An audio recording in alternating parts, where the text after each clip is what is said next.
Welcome back to Comic Shop Talk, everybody, on the Late Night Collectors community. I'm your host, Nico, and joining with me today, as always, is my co-host, Chris. How you doing, man? Hey, not too bad. How are you? I'm good. I'm good. This is a little weird here today, guys. For anybody who doesn't know, you're going to see a totally edited version of this episode, but we're actually promoting Comic Shop Talk and the Late Night Collectors community over on our sister site, the Late Night Chat Network, right now as well. We're trying to give them a little preview and give them an idea of what we do over here, kind of what we discuss week to week.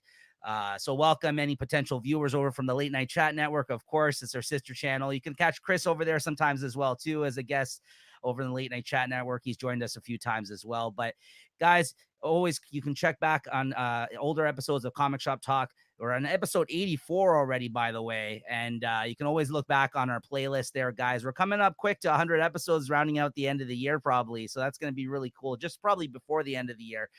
You can go back and look at our playlist, all kinds of episodes there that we've done previously. We pump these out weekly, as you know. And if it's your first time checking out the channel, make sure you hit that subscribe button, hit that thumbs up button, the notification bell to be notified of when these episodes do come out. This week, we're going to be talking about the comics that we read for the week of July 5th, 2023. And as I mentioned, subscribe to the channel and spoiler warning. You can always read your books and come back if you're afraid of that something's going to get spoiled for you here. But be forewarned, we are going to get into the details of what happened in a lot of these books. We are going to be showing off some of the preview art.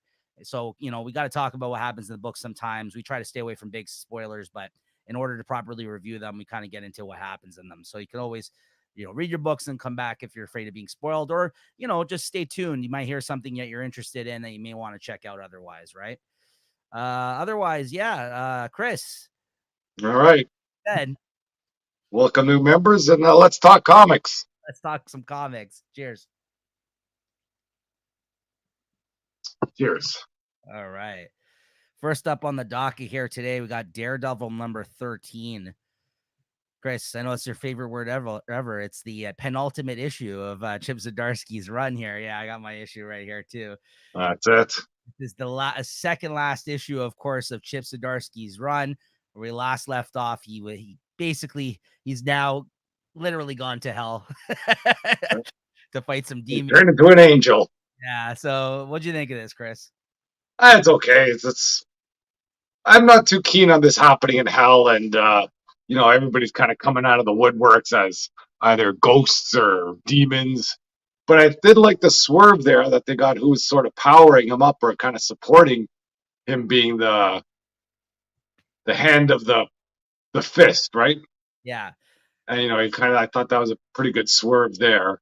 But then he still believes in the power of God. I think they're laying into religion in this one just a little bit too thick for my taste. But that was an overall good issue. It's nice seeing him with the new costume and kind of powered up a little bit still.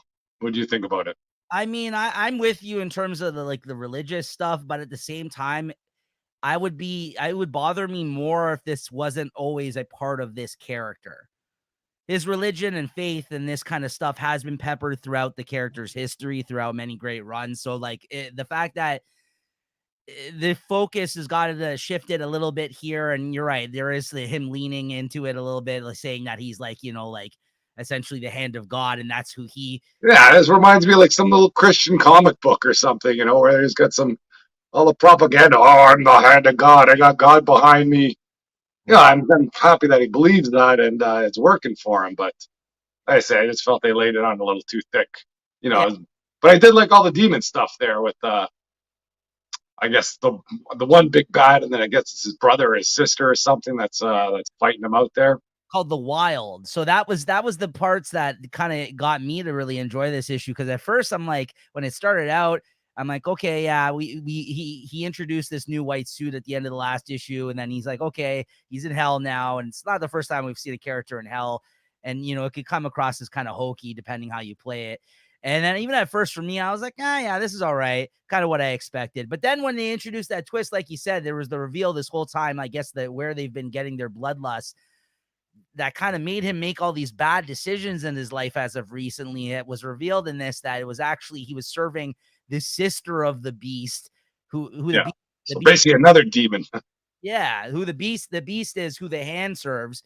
he unknowingly was serving his sister, whose name is the Wild, as Stick points out in this issue. Yeah. So, and then, this demon here, this is the Wild right here, his sister. I guess they have it out for one another because, these demons, they normally don't get along, right? So, she thinks that he's knowingly now, like, once this is revealed, going to serve her still in hell. And the beast is like, no, you're an idiot. This guy serves someone else, a higher power, whatever, not a higher power, but something, was a waste of time. And yeah, that, like you said, that's when they kind of really leading into the god shit, because he's like putting these sticks to his head and they starting to glow and all this other shit. And like I said, if Daredevil didn't ever have supernatural themes or things of religion in it, like it has in other storylines, I would be like, what the fuck is this? Right. But it has had both those elements. So I couldn't hate on this. I actually quite enjoyed it by the end. I was like, it was pretty good. I like the twist. Because it's an easy way for explaining all the stupidity that of decisions that this guy has made in the past little while, right? It's kind of, he has to set the reset button, Zdarsky, by the end of his run for the new run. Yeah, you can see that reset button. He's pushing it right now, basically. Yeah. Sick suit though. I like it. I like it too. Kind of got the double lightsabers here or something, beams of light, right? Godly light here. But at the end of it though, it looks like he didn't escape hell. It looks like he may have gone down fighting. I guess I got to save something for the last issue. Yeah, he got his boy. He's got his boy Foggy out, and the rest of the people that were stuck in the, Stick, and I guess in the prisons down there in the hell. But we'll see what happens to that last issue. Yeah. Oh, so overall thoughts though, before we get to the last issue on because it hasn't come out as of yet, and then we're starting a new run directly after, which we'll see how that goes. Without having read the last issue so far, though, what do you think of his run overall, given this issue or the state of things as of recently? I don't know. If they didn't relaunch this as a number one, if they just kind of continued on with the numbering from the last one, there's a lot of hype behind it. I was jazzed for it, but I don't think it really kind of went off the rail or hit the mark, let's say, or hit my expectations. I was expecting something a whole lot better. Yeah, I wouldn't say he did, but it wasn't bad though.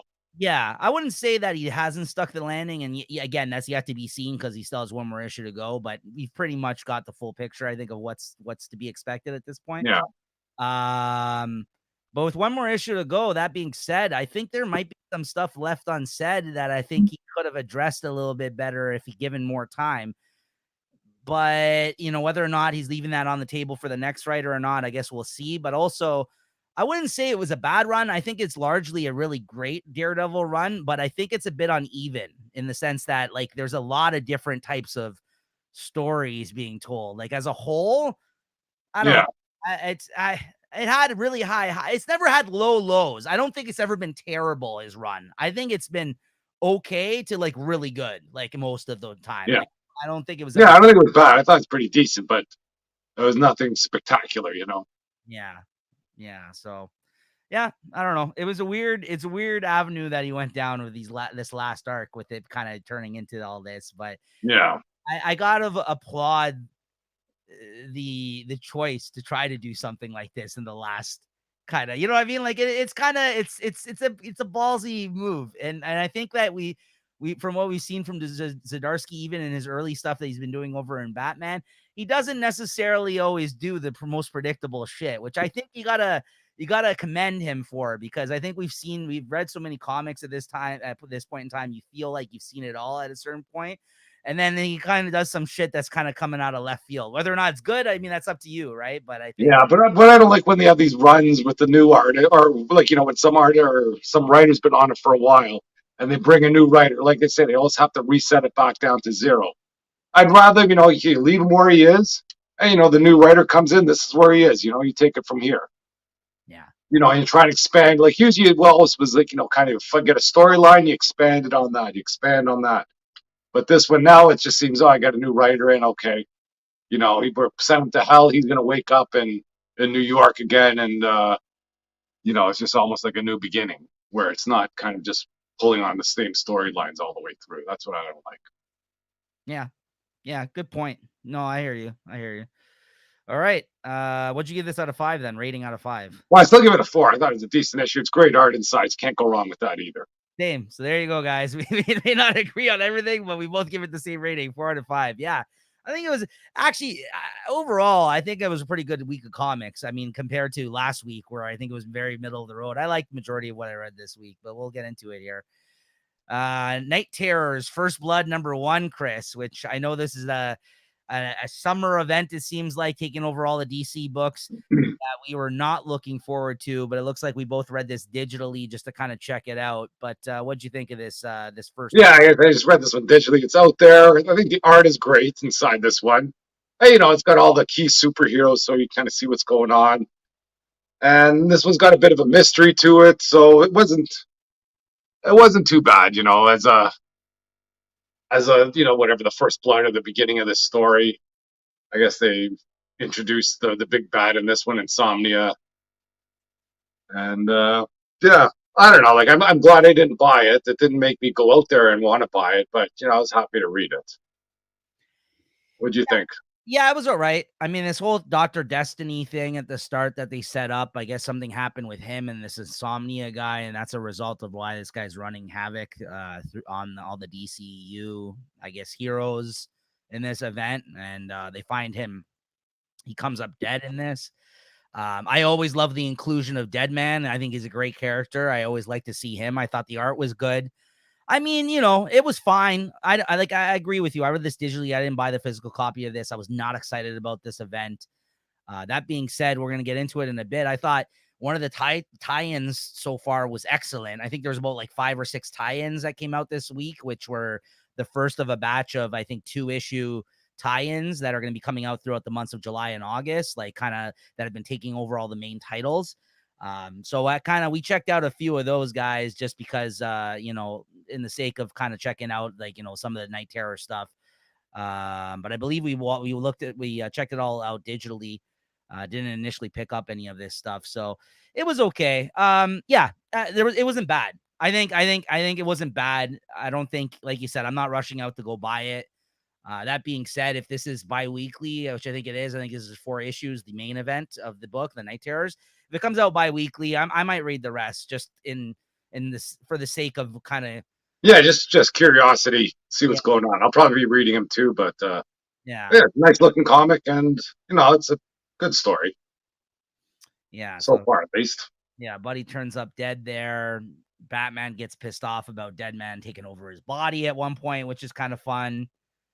Like I said, I like the supernatural stuff. I always kind of give that stuff a look for the most part from DC, despite me kind of having event fatigue, let's say. And I think it was a bad decision to stop all the titles for the months of July and August, as we've already. Yeah, I think the timing of this is what's killing it the most. Like I say, they could have come out around Halloween or something, maybe more apropos. But yeah.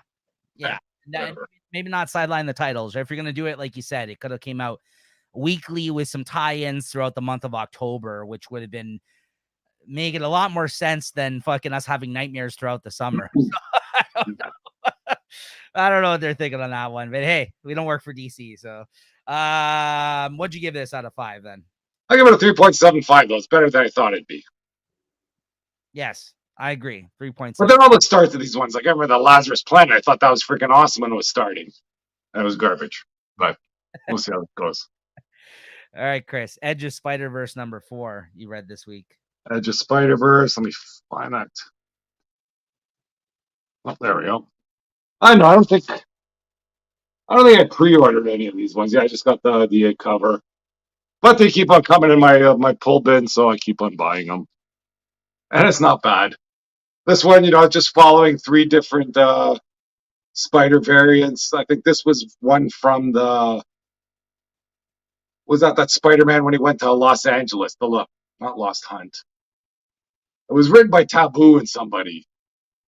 It was over in the summer, and this is one of the characters that came out of there. This I don't even know what Dream Spider, and I guess she kind of floats around in the astral plane. I don't know, it's a pretty cool looking character.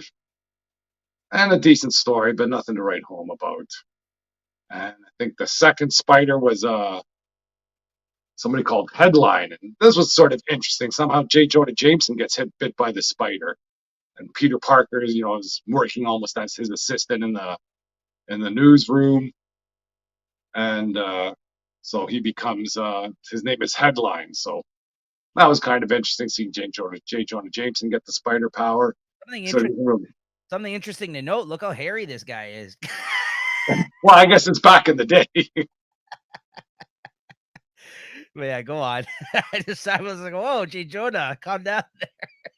I said that's a young J. Jonah Jameson. Maybe that those radioactive spider bites, kept him going. And once again, it's not a big story to write home about. It's just all reimaginings of Spider-Man. So they're all fun to read. I forgot what the third spider was. Yeah, that's Headline at the end, so he didn't go after the spider name. And I don't even know what the third Spider-Verse was. But they're all ho-hum stories. You never know. You might get it's what's her name? Aranya, the spider there in Spider UK. They're fighting their multiversal stuff. I'm not a big fan of any of that stuff, but so it's okay. Nothing big here. I think it was the last of 4. Like really out of the series, I only wanted to buy one of them because they had the Spider-Boy connection, and somehow I ended up getting all of them. I guess my LCS got me good on this one. I'd give it a 3.5. Nothing fancy in there. Okay. Next up, we got Extreme Venomverse number 4. That is almost the same story as the Edge of Spider-Verse. It's pretty much only one of these issues I wanted because there's a Black Cat spider in I think the second one. But these ones kept on coming, so I bought this one. The only one that sort of interests me is that pink whatever anime sort of, I don't know, girls Venom. That was kind of decent. This one had a story. The first story is by Peach Momoko and had no words. It's almost like I guess Venom in the Garden of Eden or something like that. So that was nice to look at. Yeah, nice art. You kind of get the idea of what's going on there. All done in that Peach Momoko style. So that was fun. And the second one was what was that second spider? I think it was like a Savage Land spider or something like that. Take a look. Sorry. Like these are all pretty much disposable stories. And it was like a priest. Yeah, Eddie Brock's a priest in there. I kind of like these Venomverse ones almost a little bit better because they all play. There's more to play with because you got the kind of Eddie Brock story to play with, and it's always thrown in with Peter Parker, where the Spider-Man ones are always just, kind of Peter Parker stories or however they want to spin it around. Mm-hmm. And then the final one was that anime spider one, and that was a fun read. Look, it's not a little different than the usual sort of art that I see, and it was okay. So I didn't mind getting this one either. I think this might be it for this too, and they're starting the Death of the Venomverse. And hopefully my LCS will drop that in my bid, but we'll see how it goes. And I give this one a 3.5 too. It was nothing special. All right. Next up, we got Clobbering Time number 5, the last issue of this mini series by written and drawn by Steve Scroce. I think you say his last name. I don't know. Scroce. Yeah, Chris, you pop back in on the end of this series. I know you read a couple of these issues along the way. I read a couple. I didn't get to this one. Kind of just got sidetracked, I guess. Oh, okay. Because I know that you had read a couple of the other issues of this miniseries. I wasn't sure if you ended up. Yeah. This was a good conclusion. I really liked this series. I think that after the setup of the first issue, it kind of became what it kind of, I guess, was trying to depict like that. It was basically like a Marvel 2-in-1 type of story where the Thing just kind of, teaming up with different heroes in order to eventually take down this bad guy, which I kind of, I think it lost its way a little bit in terms of that theme. And the main story kind of took a back seat. It kind of just became that, like, very one note for a couple of issues. But then these last 2 issues, the last issue with Dr. Doom, who continued to be a character in the storyline moving into the finale here in this issue, as well as the Watcher that they kind of helped out here towards the end.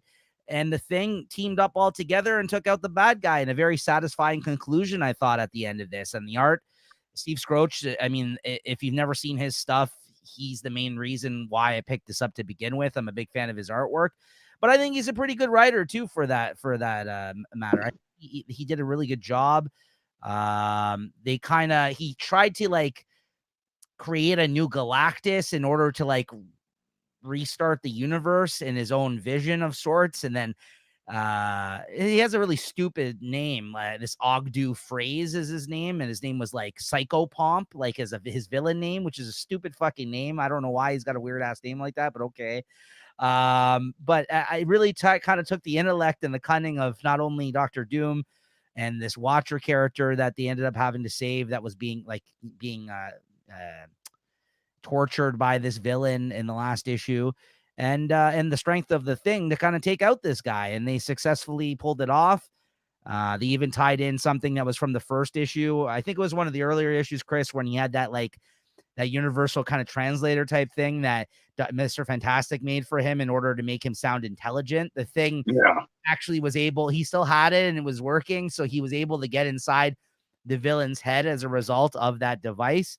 So I thought that was really cool.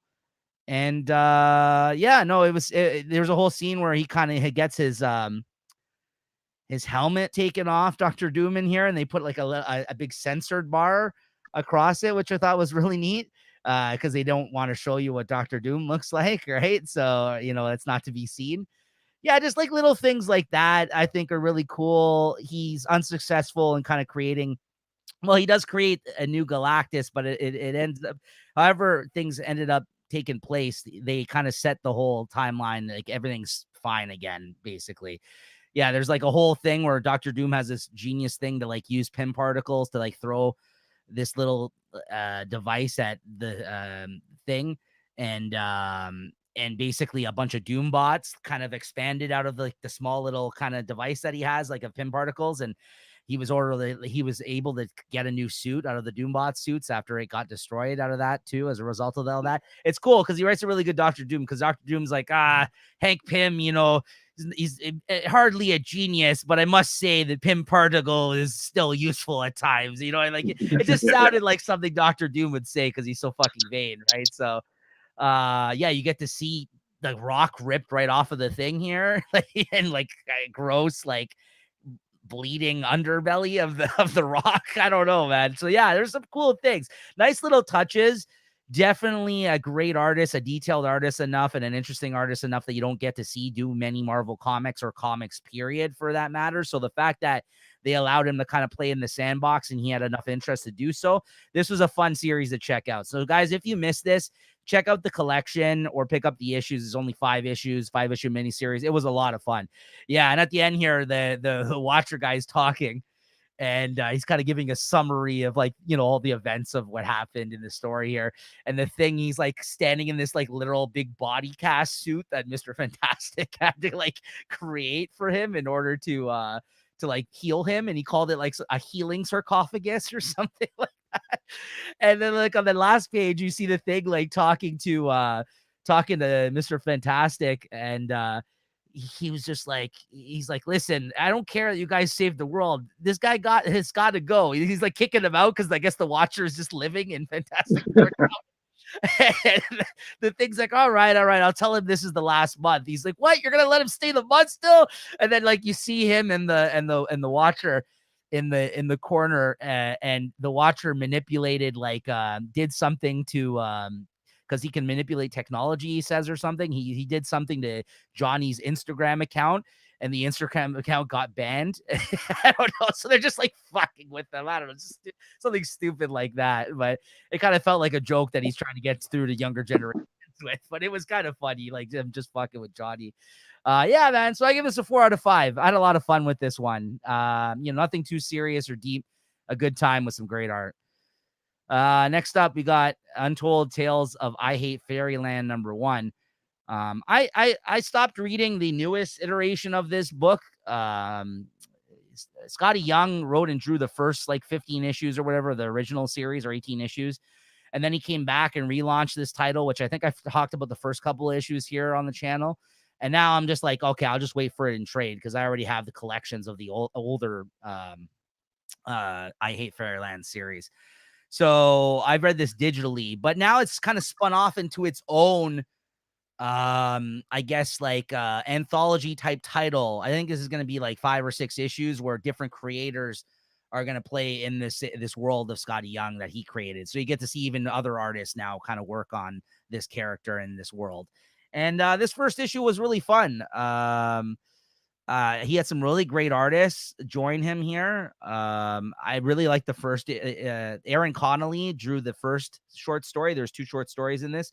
Aaron Connolly, who I think did Bully Wars with Scotty Young, writing it. It was a little miniseries that he did from Image years ago. Who's got a very cartoony style. Again, these are kind of cartoonists that you would probably associate with Scotty Young just because of his style. So he picked really good artists for the book, I'd say. Yeah, this big like Conan-esque kind of like barbarian guy, Brud the Brutal, showed up here. And you think that she's in love with him, Gert, the main girl from I Hate Fairyland, but it turns out that she's in love with his huge axe, like his literal actual axe, because she's like a violent fucking person and like likes killing things in Fairyland. So they kind of they start talking to one another, and he won't give up the axe. So she ends up getting back at him by like, she calls out like his soda bottle type nipples, like he has this like really large nipples or something like that. So she ends up pulling on the actual, see this thing she's stretching on that looks like an intestine in the art here, that's his nipple that she literally just pulled off of his chest and she stretches it out. So again, it's like Looney Tunes-esque type of humor and violence, and let's say in this comic as usual. So that was a really funny bit. I thought that one was fun. She ends up cutting his head off at the end of it. And then again, another very cartoony style for the second series. I'm not familiar with the artist that did this, but this was a lot of fun too. This is like kind of the 3 little piggies, and the person that's trying to get through the door on the other side again is our maniacal main character here, Gert, the 30-something-year-old that's in like a little girl's body that's been stuck in Fairyland, who's pissed off constantly and just loves violence. She ends up trying to get in there, and some woman gives her a enchanted sword or something in order to aid her to get into the room that they've locked themselves in. And then they combine themselves into this thing called Captain Piglet. Like all 3 pigs form into one large pig mass.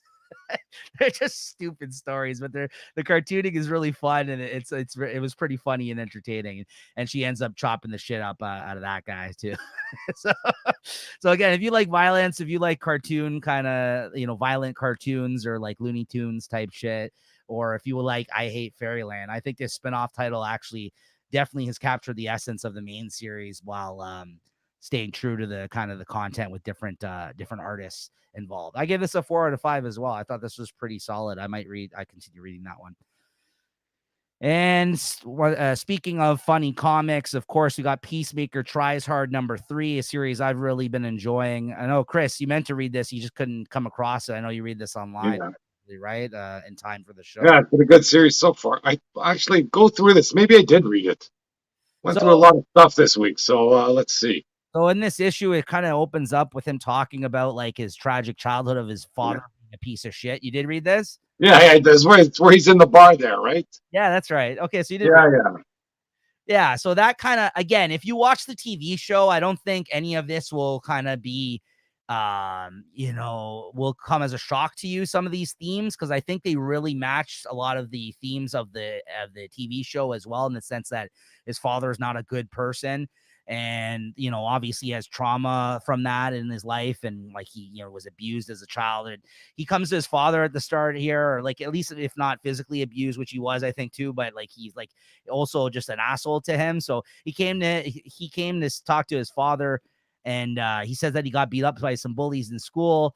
And although, I agree with this sense, he's like, sorry, I'm not going to help you. You should fight your own battles, and he kind of just, gives it to him straight like that. But then he kind of, calls him a piece of shit and all this other stuff. So he's not a nice guy about it. Right. He's trying to teach him a lesson, a hard lesson, I guess, but not in maybe the right way in that sense. But he, so that's kind of how it opens up. But then it kind of, you see him all after getting the shit beaten out of him and betrayed by who he thought were his friends in the end of the last issue, he goes to this bar, he's sucking back some beers because he's all depressed. And then it kind of gets like into this whole like dark scene of him like talking to the bartender, like basically saying how no one likes him. And like, it was just like, it kind of was like a very tragic, sad fucking moment. I felt bad for the guy. Like the way that Kyle Starks wrote the character's speech in this scene, I thought was really well done. And you kind of feel sorry for him at the end of this, right? Like he's just like, no one wants to be friends with me. And I thought these guys were friends of mine. And then it turns out they just, backstab me. And, and he's just going on about everything that's happened so far to him in his life. What did you think of this? Yeah, I thought this was a pretty good issue. I like this. It rings true to the sort of the James Gunn Peacemaker, the Peacemaker from the TV show. And I don't know, this is sort of one of my favorite versions of the Peacemaker. It's better than the kind of the ones where he's always, in the middle of things when he's involved with, the Justice League, or, he's been popping up everywhere. He always got the good lines. But I always think this is like a good one where just kind of see him as he is there, just kind of reflecting on everything that's been going on and not happy with it. And I guess he befriends those guys in the bar, and, they were saying there's no super villains. And I guess that, I don't know, if that damage control team or whatever shows up and they're super villains. And he's like, oh, buddy, let him know what's going on. I think that guy gets smashed, and then Peacemaker does his thing again. So I thought it was a pretty good issue. Yeah, it's been a pretty good series. And then at the end, his parole officer turns out to be some old school like hero of some sort. And like when he goes to him at the end, he's like, "Oh, sorry, you're not following your parole. Like I have to take you in." And he's like, "Oh, fuck you, bud." He's like, "No, I need to go get my dog back because his dog got taken at the end of the last issue." And when he first like refuses to go with him, the guy actually throws down and ends up knocking Peacemaker out. He's like, "What the fuck? What kind of parole officer are you?" And he's Amanda Waller just hires like some bum off the street. She only assigns people that she knows can handle the assignments to them, right? And then you cut to a scene of him speaking to Amanda Waller, and because he like tried to like give him confidence in himself because he's like down on his luck. And he tries to say, she's like, "Yeah, she put me on your assignment because she says you're one of the toughest." And then he cuts to a scene of Amanda Waller saying like, "Yeah, you can have this guy. He's an idiot," or something. Yeah. So then they cut, and then you find out he's like some old school hero called like the Bee or something like that, the Red Bee. So he's like, "What? Somebody took your dog?" He's like, "No one does that." He's like, "Fuck this." He's like, "Let's go take them down." And then at the end, it seems like he's got one friend at least in the parole officer because he's gonna help him get his dog back at the end of the book. So the funny thing, even though this guy sort of is gonna befriend him and help him out while he's telling that story, the Peacemaker's being an ass to him. It's like, what the hell is with that costume? I think he just kind of lay low and, maybe, I better be at least a little bit more friendly to this guy. Yeah. Wow, that's why he's a bum. Yeah.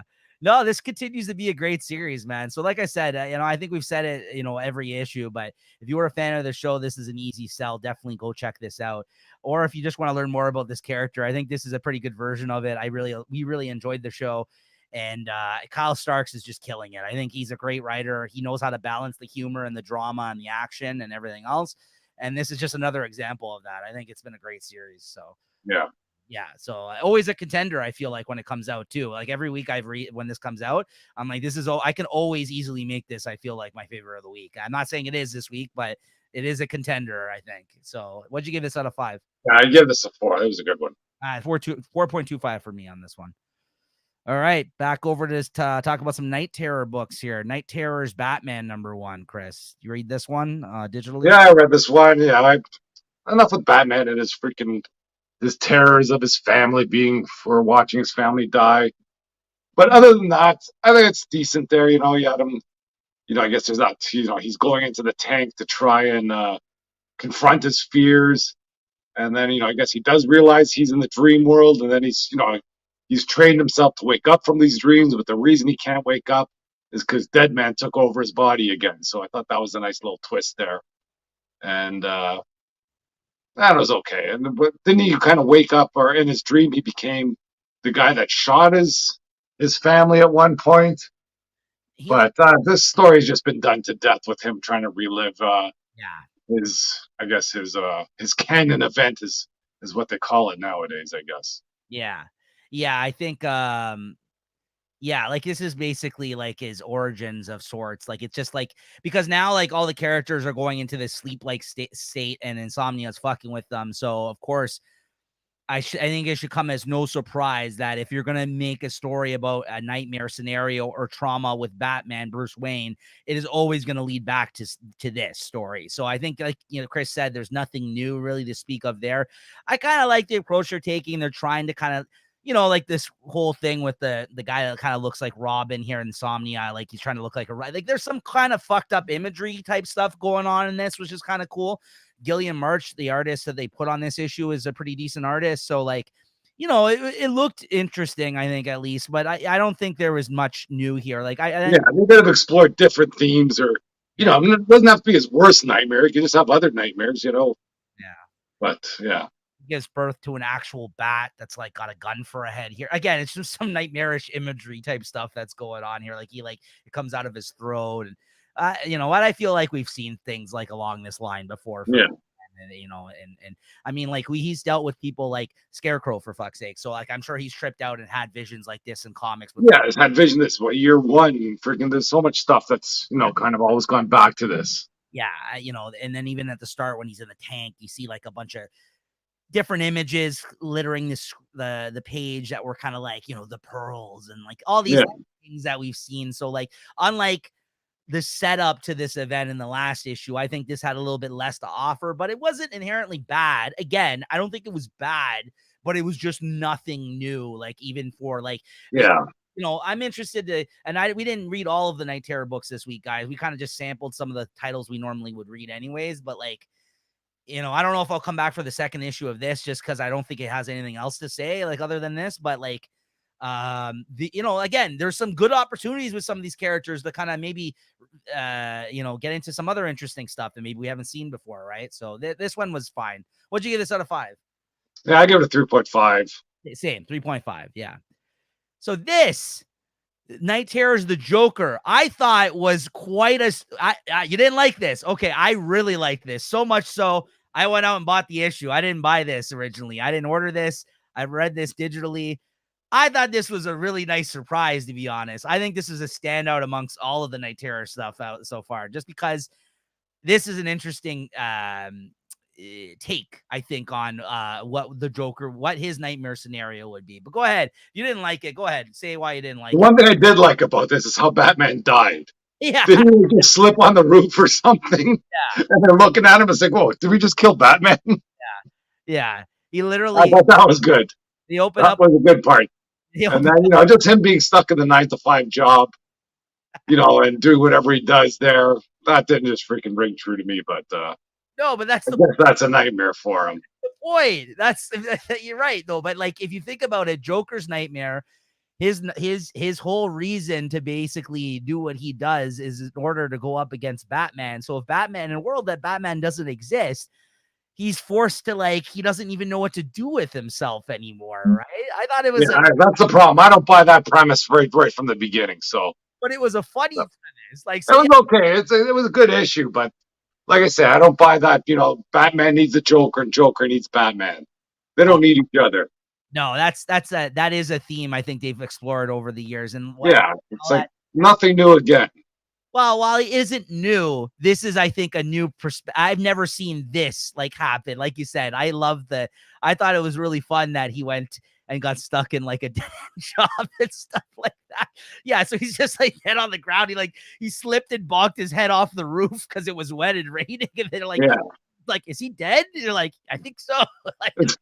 So they go down to check on him, and they're like, oh, should we even bother with the heist? He's like, well, no, what's the point now?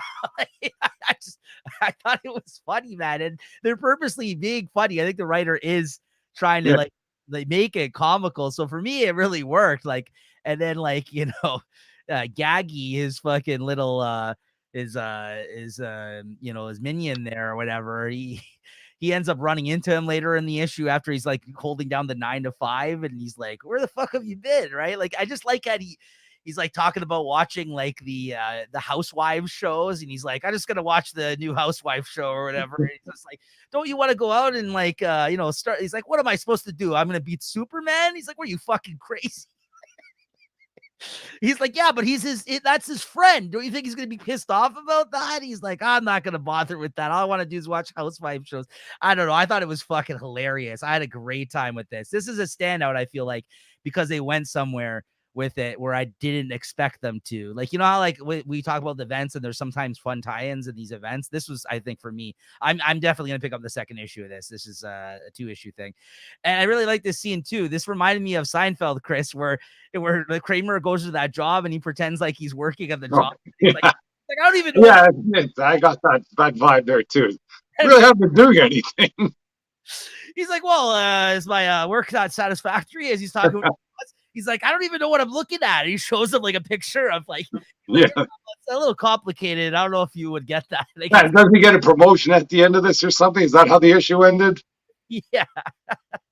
Because the guy's like, I like your style, but the guy that's saying that is the Insomnia guy fucking with him, right? Like he's the guy who was the executive at Wayne Enterprises.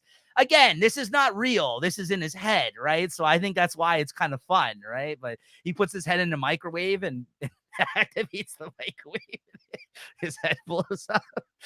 Oh man, I dug this. I thought this was a hell of a lot of fun. Yeah, this is Insomnia here with who's acting like his boss at the thing. But then it kind of felt like I don't know, American Psycho-esque at the end too, because he's stuck in the job and he's out with his coworkers. He's getting drunk. He's the boss getting drunk at the work party, right? He's like, hey, come on, come drink with your boss. He's like singing karaoke and stuff. And at the end, somebody makes a joke to somebody that he works with. And they're like, oh yeah, Bruce Wayne or whatever. He's like, what are you talking about? He's dead, or Batman's dead, or whatever. He's in my closet at home right now. And they think he's joking, like he has a sick sense of humor. And then at the end of the last issue, the last page, you just see him hanging in the closet behind him. I don't know, man. I dug this. I really liked this. So I'm sorry. Sorry to hear you didn't, but I thought it was a fun aside from the usual shit we're used to. What'd you give this then? 3.75 because the way Batman died. Well, I'd give it 3.5. 4.5 for me. What a book. What a book this week. All right, Chris. Night Terrors, Poison Ivy, #1. Did you read this one too or no? No. Well, I read, I've been following the Poison Ivy stuff, so hey, I thought I'd see what's going on with Poison Ivy. Whatever. She falls asleep. Even just right away, that's what's killing me in these night terrors. Everybody going to sleep. But anyway, she wakes up in some dream world where, I guess everybody's there. She's Harley Quinn's there, but it's not really, I guess, Harley. Somehow Janet from HR is there as an awake sort of person. Because I imagine everybody else is just dreams, so I don't know how Janet from HR gets in there. And then it almost focuses more on Janet from HR because she's the only one that's aware of what's going on. Because I guess Poison Ivy is just, enamored with just being happy with Harley. That she kind of starts, drinking from the poison. And, they're all living in their white, whatever, their single family house or their bungalow with the white picket fences. I think Batman is their neighbor on one side with Catwoman there. So it's all nice stuff, but still nothing, not an event to freaking kill the summer with. And that's what's really freaking, stuck in my craw, let's say. But a decent issue. I wouldn't go out and buy this. And, I think they got to cranked up the art on this one, kind of kept it to the same level as the regular Poison Ivy issues. Maybe that might have got it a little more in the points side. But yeah, so I don't see where this is leading to or how this is going to be changing the landscape of Poison Ivy's life. So it's a fun what if issue, and maybe it's just DC's way of doing a what if, and I'd give it a 3.5. Nothing too fancy here. Okay. Next up, Venom 22. You go ahead and start talking about this. I'm just gonna run to get another drink, but go ahead. Sure. Let's see. Where do we got? Venom 22. So here we got Venom 22. Got the cover here. And let's see. And this one, unfortunately for this issue, was once again mostly based on Dylan and Dylan Brock. And those sort of just haven't been really hitting the mark, and especially when they give you the big cover with with the forearm venom. I think the forearm venom is supposed to be Eddie Brock, and he's fighting that Flexo character. And the Flexo is supposedly some symbiote from like the 40s that's been on ice for a while, and he gets woken up. I don't really know what's going on. You know, they kind of explore sort of new Venom powers because at one point Venom mimics he mimics an Iron Man costume to try and to fight this Flexo guy, but not get in trouble with the police. And then Flexos are shooting out the, I guess, symbiote waste is it's what it seems to be. And you know, the Venom costume, we just used it for webs because when Spider-Man, I guess, first got it to him, that's the way it was. But there's many uses for it. And the only good thing about this issue at the end of it is it looks like somehow Doctor Doom is influencing that Flexo character to kill Eddie Brock for reasons unknown so far.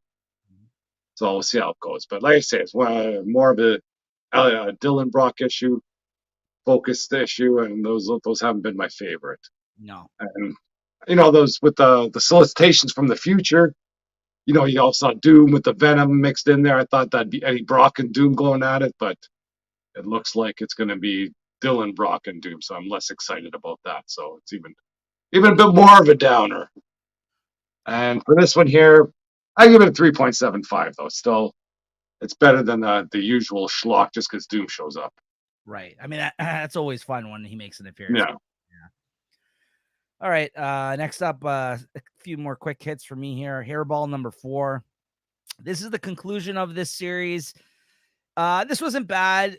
Basically, as I talked about last issue, you found out that the girl now who thought that her life was haunted as a result of this cat, that she ruined her life, realized after the fact that she was trying to help her living in an abusive household, I guess, at the time when she was younger, and she maybe just seen it differently at the time. And she tried to kill the cat until like it kind of left her life. Then you find out when as she got older, she realizes this fact, and she looks into it more, and she kind of traces, obviously, you know, with the whole thing about cats being worshipped in Egypt back in the day and all this kind of stuff, that this cat might have actually been some sort of a Egyptian god of some sort or something that's come back to help people. And then you kind of get some flashbacks of some shit that happened in Egypt back in the day, where again cats existed and they were worshipped and they were planted, which is, you know, true, that that is the case with a lot of, like, I guess they're kind of trying to tie in some of that into the story, of course.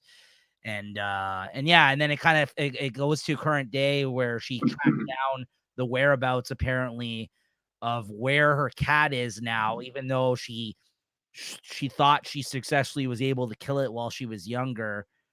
She found like there was like a tracker, I guess, that they had on the cat as her pet, and she found it in like another country somewhere. So she goes and tracks down where this cat apparently is living now, and somehow it's alive. And she finds some woman who basically says to her, yeah, that cat's there. I'm not going back there right now. If you want to go in there and try to get the cat out of there, my boyfriend hates this thing, doesn't trust it. And it kind of, and then you find out that she's in an abusive relationship with this man. So it seems like she was probably right about the cat being around for that matter. Because, you know, the cat is a piece of shit and evil towards this man, same like she was to her father and mother and all that when she was younger. So she's like, yeah, go ahead and go get in there and try to get that thing out of there, because it's just aggravating him, and just make sure he doesn't see you, and he's an asshole and everything, right? So she goes in there, and of course he catches her in the act of taking this cat. He gets up in her face. He's like, what the fuck are you doing here? What do you think you're doing? Blah, blah, blah, blah, blah. Then the cat, obviously having an attachment to her, like realizing that it's her from, I guess, her past, does like his weird alien fucking eye thing that he did that was kind of creepy in the other earlier issues, and something bad happens to this guy. He escapes with the cat, and the girl comes back to the household and finds that the man is in the bed, burned to shit, and they say that the cause of death was that he fell asleep with a cigarette in his mouth, apparently. So I don't know what happened there, but the woman and the cat are nowhere to be seen, and you see them driving off into the sunset at the end. So yeah, it was an all right series. I wouldn't rush out and buy it. I mean, if you like things, it was a bit creepy. If you like cats, you like creepy stories, it was decent, but I don't think you got to go buy this go run out and buy this full price. Like, I didn't buy the issues. I picked up the I didn't pick up the physical issues. I read this digitally. I don't think I'll be buying the trade as soon as it comes out. So maybe read this digitally if you like it. If you see the trade at a discounted price or something, maybe it's worth picking up. The problem is more cat content. There's another one coming out soon, I think, that Pure Evil or Pur Evil or something. I didn't know these cats, evil cats were so popular, let's say. So funny story about Pure Evil. That is drawn by the woman that I told you that I would like to get a commission from coming to Fan Expo, that I showed you the pictures of, Laura. Well, maybe just get her to draw you a cat. No thanks. Already secured, my friend. Already secured. We can talk about well, we can talk about that later then. But yeah, so not bad. Like I said, the cool thing though about the collection that is coming out, where I said I'm not rushing out to buy it, that may change my mind. It's coming out in a hardcover. It's only a 4-issue series, but it comes out in a hardcover. The hardcover, from what I've seen, has got faux cat fur on it. Okay, and then it's got an actual die cut kind of holes in the cover where the eyes are if you open up the cover, the eyes basically shoot out through the cut in the actual hardcover, like the outside, right? So it's watch out! Hey, your cat might tear this book apart. So it's kind of cool. It's kind of a cool idea for a collection. I will say that. All right, next up we got Doctor Strange number 5. I got my issue right here. This is a lot of fun still, man. I'm really enjoying this series. I think this might be possibly the best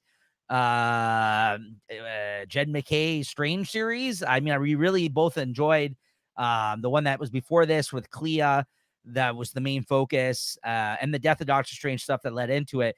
But this series with both of them in it together now, kind of them both being masters of their domain or whatever, so to speak, basically of different realms, right? Because he's of the human realm, and she's the Dark Lord realm or whatever, like the Dark Realm, Sorcerer Supreme. Basically, in this issue, Clea is going to the wedding of her mother, who they got invited to.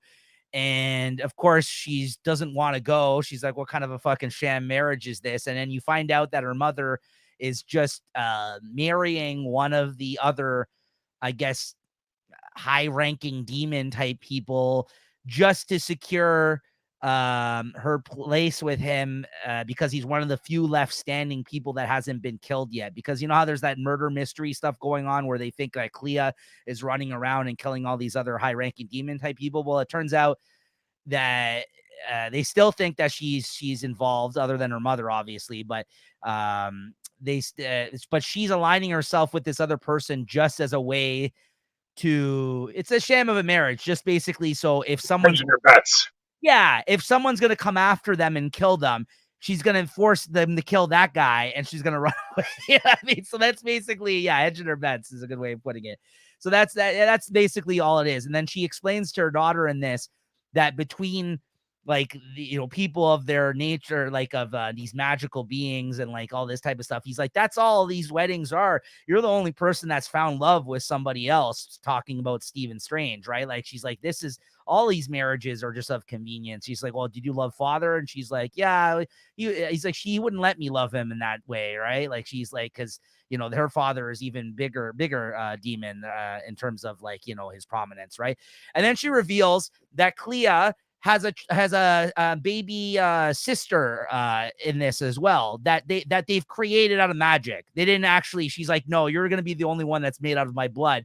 But because we're marrying, we've created this baby, and you see this baby in like kind of being projected here. And she's like, she's not born yet, but this is going to be your baby sister. Not born yet. And then over the baby. she's been created essentially, but she's not like, she doesn't have essence, like she doesn't have a life essence yet. So, and then of course Dormammu, her uncle, shows up to wed them, which is kind of fun. Lord Dread Dormammu shows up, and he's like, and because I guess her mother, because that's her uncle, is that's his sister, her mother, right? So he's showing up and he's kind of like giving the eulogy, and he's like, "Oh, do you so and so want to marry this lesser being than I?" And like, it's just funny. So it was a lot of fun, man. There's a lot of family drama type stuff that kind of rings true to real life type of situations, and some good action at the end, good art, and some sort of character that has showed up from his past. I don't know if this is a character that we know of. If you guys, I've read a bunch of Doctor Strange, but I've never come across this character. It might be a new character that just says he's from Strange's past, but it's revealed of who apparently he's been going around murdering these people by the end of this issue. Some guy called General Stephen Strange, apparently from some sort of realm-like war that Stephen Strange was involved in his past. This guy's from. He's a General Stephen. He says that he stole his identity. So I don't know if this is like stolen valor type shit where he's like, Yeah. my identity on the battlefield. He's his name's General Stephen Strange. So I don't know what the fuck that's all about. Still a fun series though. I really enjoy it. I give it a 4 out of 5. It's good time. Nice. Then you got Phantom Road #5, newest issue from Jeff Lemire here. This is just an action-packed issue. Again, more mystery involved and more questions by the end of it, but we do kind of get some answers in this as well. The woman cop, she finds out after given some information at the end of the last issue that she can't even trust her superiors because they're working with whatever this, like, these people are working in the shadows that have to do with all this, like, these weird dead bodies and stuff that have appearing on the roads and stuff like that. So she finds out that she's kind of in the middle of all this kind of stuff that's linked to her past and her father before her, and that whoever had given her that information is telling the truth. So she's kind of like mum on the phone to her superior, and then the superior gets off the phone with her, and there's the creepy man from the diner that basically put our main characters on their journey that they're on now in this story. And he's like, "Oh, I think she's lying." He's like, "Oh, of course she's lying to you." He's like, "She's like father, like daughter, right?" So something's going on there.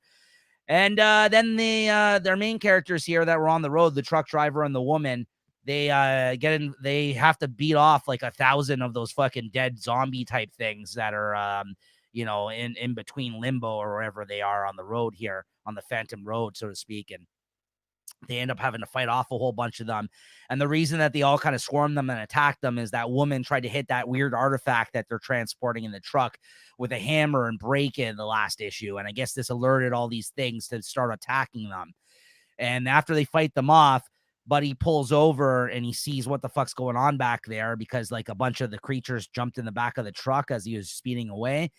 And they look inside the artifact thing, and it turns out looks like there's an egg of a baby of whatever those zombie things are that are lurching around on the roads. At least that's what it looks like to me if you look at the image here. So I don't know what the fuck's going on there, but he's like, okay, we're not touching this shit. We need to get this wherever we got to go before this thing hatches. Who the fuck knows what this is? Like, I just want this to be over with, right? So the plot thickens, man. A really interesting mystery going on in this. It's always a lot of fun, a lot of great action. This bear guy that was a character on like the all those like different like I don't know gas stations that they went to, that's literally he's apparently an actual creature walking around in this Limbo area too, you find out. So I don't know what the hell's going on in this story. A really fun time every time I read this though. 4 out of 5 again, another solid issue. A lot of 4s this week. All right, Chris, X-Men 24. Got my issue here. X-Men 24. Got my issue here. I was kind of just thinking back to this issue. I thought it was a filler issue, then I kind of looked over it again. And this was a pretty good issue. There's a lot going on here. You got the stuff with Destiny in the beginning. Destiny and Rogue, I think. And I guess the battle with that that lizard monster or something. I guess that's more of a filler stuff, but it's still a fun battle. Wow. You get to get everybody sort of involved in that. And then there's it Sunfire at the end that gets stuck in some time loop or something. And this is all just and whatever, but the Fall of X is happening soon, or the Hellfire Gala is going to be coming up, and Fall of X is coming. So there's a lot going on, and I think this issue is. I thought it was good. I really enjoyed this issue. Like you said, it started off slow. Stuff with Jean Grey and Scott Summers too. That's what I was stuff going on. That's what I was going to mention. That was my favorite part of the issue. He's kind of talking about stuff that's going on in the world, in our own world, which was really interesting. Like he's kind of talking about in it, like Scott is justifying the fact of why he hasn't gone to Arakko, and he doesn't want to put it in the humans' heads that there's a place that they can just shunt all of the mutants off to. Like he says, like, I don't want them to see me publicly going to this planet that you've created, Jean, because Jean wants to leave the X-Men and she wants to go join them on Arakko now, it seems like. And she's the one that kind of she terraformed that planet. She's the one that basically created that planet for them. And this is, I guess, why they're kind of been on the outs lately. And she was kind of like, how come you don't ever fucking, like, you don't want to acknowledge this? And he's like, because all the humans, look at what they do. We go there, boom.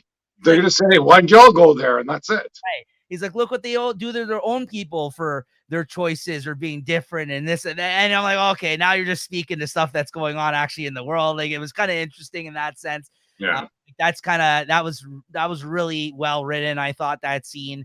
And I actually really understood where he was coming from in terms of, like, it's true. There's been so many X-Men stories where they feel like they've got a new home, and then the humans who hate mutants constantly in the Marvel universe are just like, get the fuck out of here. Like, go back to where you came from. It's true. So, like, I get it. It tracks. It makes a lot of sense. And I think Jerry Duggan's just, he had 5 kind of important kind of moments going on in this issue, tying into a lot of shit going on. He is doing some extreme juggling in this issue. I thought, like you said, at first, at face value, it didn't seem like a lot was going on. I'm like, no, there's a lot going on in this book right now. Like, this is another great issue. Another great issue. Yeah, it's very good. Good stuff. I'm glad to see X-Men killing it. What's that? I'm glad to see X-Men killing, like being a good comic, just an art story, everything, that's what it deserves to be. Absolutely. Yeah, no, I think, and with this Fall of X, hopefully, like I said, if they just continue the way they have been, at least in this main title, and they got the Hellfire Gala coming up too, there's still some interesting things on the horizon. So yeah, it's looking good right now for the X books. So what'd you give this out of 5? I gave it a 4.25. I thought it was really good. I agree. Yeah, some great scenes in this one.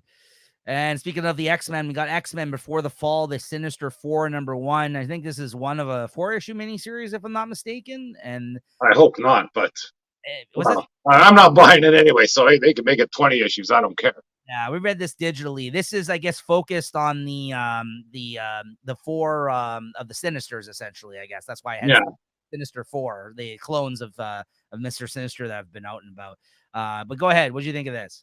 It didn't start out great when they went back to is this one where they started out like in the 1800s, I guess, with the original Sinister? And was it, I forget, Rebecca, I think her name was. And I go, oh, I remember that back in some of those X-Men issues. Wasn't my favorite. But, I guess it rolled on. And basically it's a date between Dr. Stasis and Mother Righteous. And they're both clones of Sinister. And kind of just going back and forth about what's going on. And I guess they dropped a few nuggets there. Like, they kind of said, oh, you've been busy. Then they kind of just flash a few panels of what they've been doing. And it looks like in these big events of Marvel Universe, you'd see either Dr. Stasis or Mother Righteous sort of in the background. I just hope they're not retconning, when that spider fell, it wasn't like a magic, accident.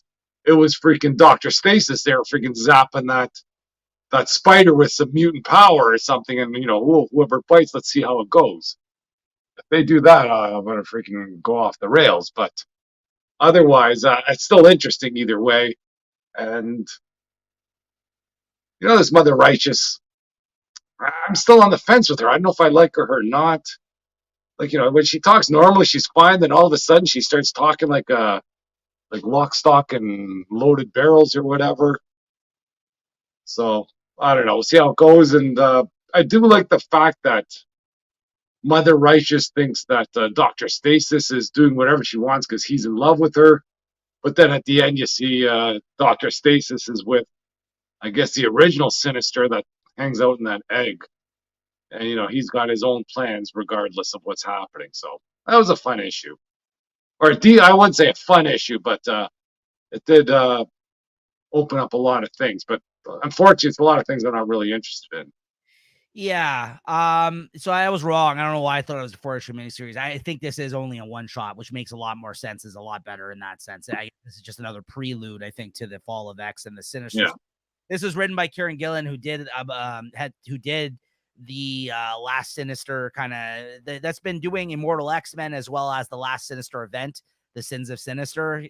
So this is kind of, I guess, his follow up to that kind of stuff as well, to kind of let you know what he's been up to with all his clones. But to your point, there was some interesting tidbits that you learned about their relationship with one another. The fact that they are both clones. They're not the originals that are talking in this issue, yet they still have the memories and feelings of their previous selves, and they kind of know what's what and what's going on. You find out that she was created by Mr. Sinister after she died, the original woman that he was in love with in Victorian England or whatever all those years ago. So there's some interesting things that you're learning about these characters and the overall kind of storyline of them in this. But so I guess if you were interested in anything that Kieran Gillen has been doing with the Sinister stuff, this is just more of that. So there's some interesting things, but I wouldn't say it was it's necessary, I think, in the long run. But as a standalone issue, it was fine. It wasn't like my favorite issue. Yeah. What'd you give this out of 5 then? 3.5. Yes. Yeah. And then we got Adventures of Superman John Kent number 5. I believe this is, once again, Chris, the penultimate issue. I still can't believe they didn't put a freaking top tier artist on this freaking story. No, this is the original artist of this series come back on this issue, actually. Yeah, well, freaking get somebody else in there, because I think this story is freaking great. Yeah. And again, it's just, I think you're just losing a bit with this sort of, it's good, but it's not.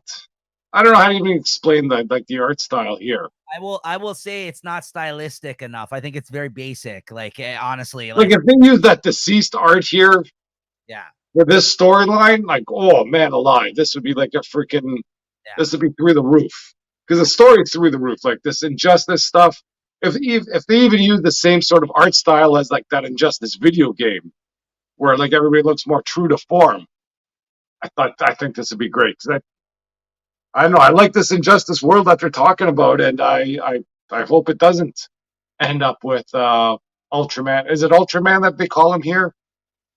No, Ultraman's Ultraman's a different Superman. That they killed him at the start of this earlier in this miniseries. Ultraman, he killed him. Okay, well, whoever the Superman is here that's alive, Injustice Superman. Okay, so it's Injustice Superman. Yeah, I hope he stays alive and they can kind of run this world again, because I think this is pretty good. I think the story's great here. Yeah, I agree with you. I do like that Clayton Henry, I think, is the artist that's come back to this issue. He was not on the last issue, which was my major complaint about the last issue. I thought he was a better of the 2 artists that have so far featured in these 5 issues. That being said, I agree with you, Chris. I don't think he could have a better artist on this, absolutely, but I don't mind his stuff. But the story is still a lot of fun. I do like Tom Taylor's Injustice comics. So seeing him kind of be able to write these characters in this world again by doing this little mini series, I thought been a lot of fun. And I'm looking forward to the conclusion of it. I don't feel like much is going to change or happen with one more issue to go, but I think it's a pretty compelling story so far, and I'd be down to see more. I feel bad that they labeled this as is it Superboy, or what's the title of this book? Superman? Adventures of Superman John Kent. Yeah.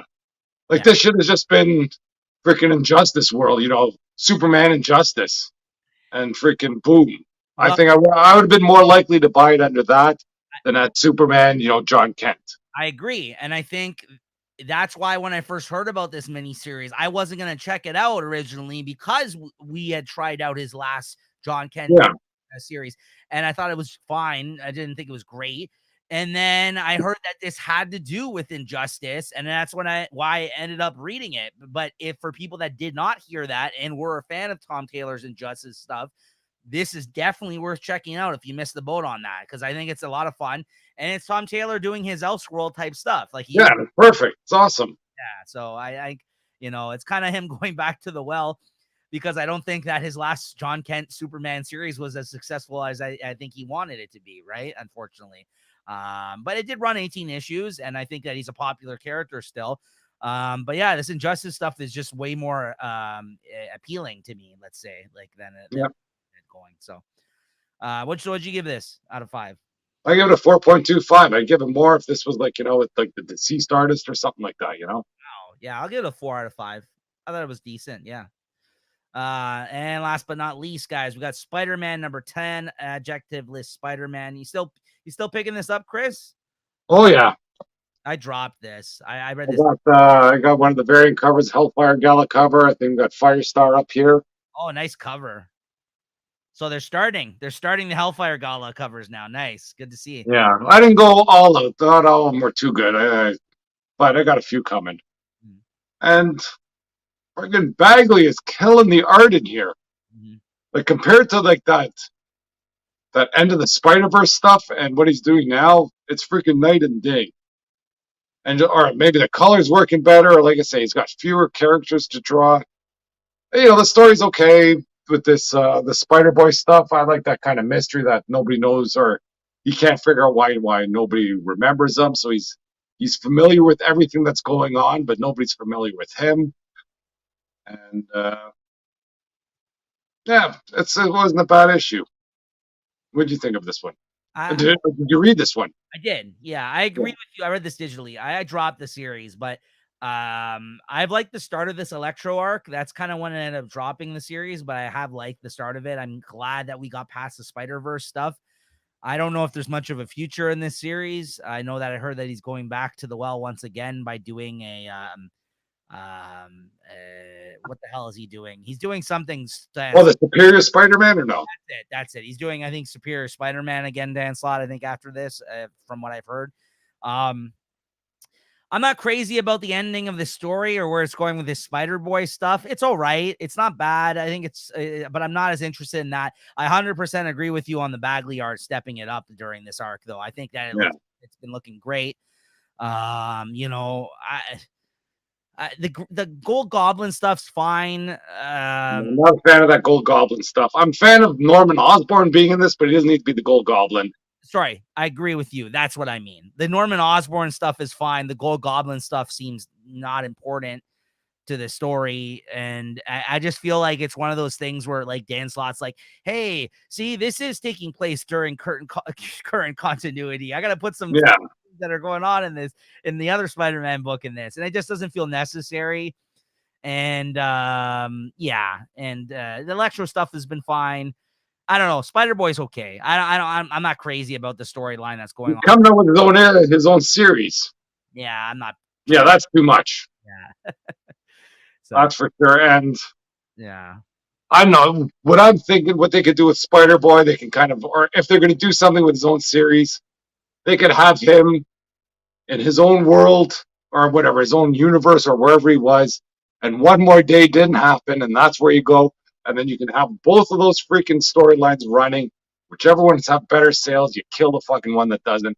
Because I guarantee you, a Peter Parker that grows up is going to do better than freaking Spider-Man here fighting ghosts or whatever he's doing in Amazing Spider-Man.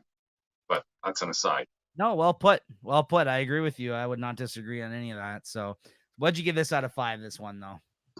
Yeah, I'd still give it a 3.75, though. It wasn't a great story or anything like that. 3.5 for me on that one. So yeah. All right. Well, that's going to do it for what we read this week, guys, and our thoughts on them. Definitely go check out some of that stuff if it sounded interesting to you. But as we normally do on our show here, let's talk about what we're looking forward to reading next week. Chris? Okay. Well, the ones I'm buying Fallen Friend. It's not a preview of this, and I think wasting my money, but what are you going to do? Getting Immortal X-Men 13, Amazing Spider-Man 29. I'm getting Web of Carnage number 1. That's just because of a variant cover. So I imagine my LCS is just going to order the rest of the series for me because that's what they do now. And I'm getting Night Terror Zatanna because of they got a nice cover for that one of those too. And I'll probably be reading, the Night Terror ones online and sort of. I'm not sure whatever else is out there, but it doesn't look like it's a big week next week for Marvel or Image. Or No, is Big Game coming out? I didn't see if Big Game's coming out yet or not. I didn't see that. Okay, I just can't find that on. Yeah, I didn't see that. But next week, not much for me at all, honestly. Like there might be some stuff I check out online, like you said, the Night Terror stuff. I'll probably check out the Zatanna issue, Immortal X-Men 13, I think it is. I'm checking that out. I'm gonna probably be checking out. There was another one that you mentioned there that I might check out. Oh, The Fallen Friend. I'll probably read that digitally. Yeah, that looks like it's gonna be garbage. Physical releases, there's only like 2 issues I'm picking up next week. Not much. Amazing Spider-Man number 29 and Fish Flies number 1 from Jeff Lemire. I'm really looking forward to that one. That sounds like that's going to be really good. So I'm definitely going to check that out.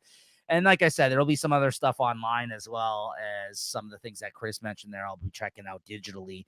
But stuff that's interesting me to pick up the physical release, just those 2 next week, actually. Yeah. So should be a small week, but we say that sometimes and we find other stuff that we're interested in checking out digitally, and then we'll add on to the show. So there might be some surprises as well. Well, a small physical release is always good on the pocketbook. Yeah, that's for sure.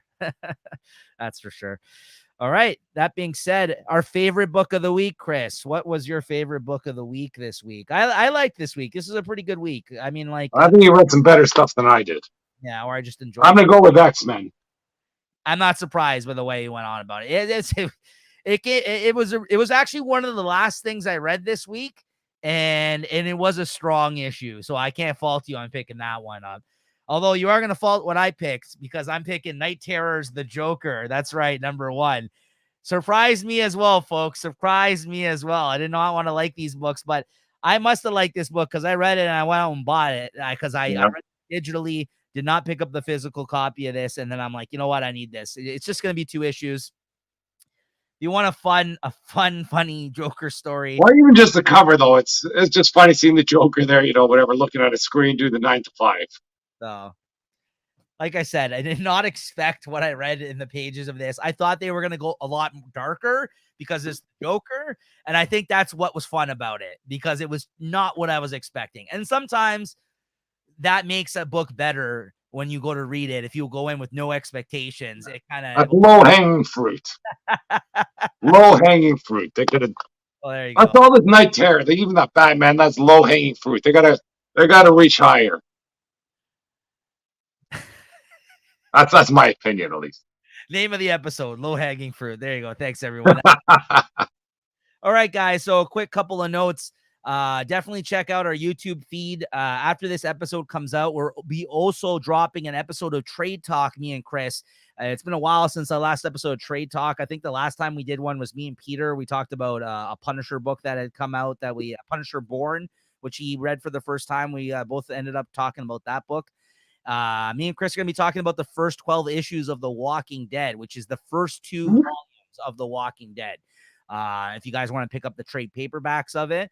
So that's the first 2 volumes of The Walking Dead. Chris has actually read it for the first time, being a fan of the show from previously, and I'll be revisiting it for the first time. And I feel like over 10 years since I read it originally after being a fan of the show. So yeah, this will be a really fun discussion. So make sure to check that out, guys. By the time this drops, probably a couple days later in the feed, we'll have a new episode of Trade Talk with me and Chris talking about that.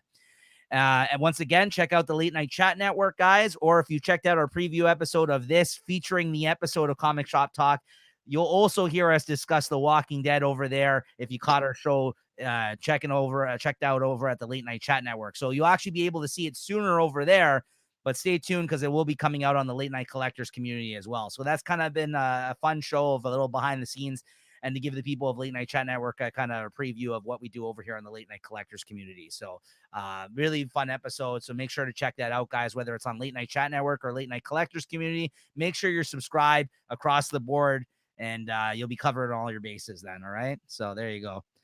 Yeah, that being said, though, that'll do it for this week's episode of Comic Shop Talk. Chris, thanks as always. Always a good time. And we'll see you next week, guys, for episode 85. Big number. Woo-hoo. See you then. 15 more. Wow. Later, guys. Later.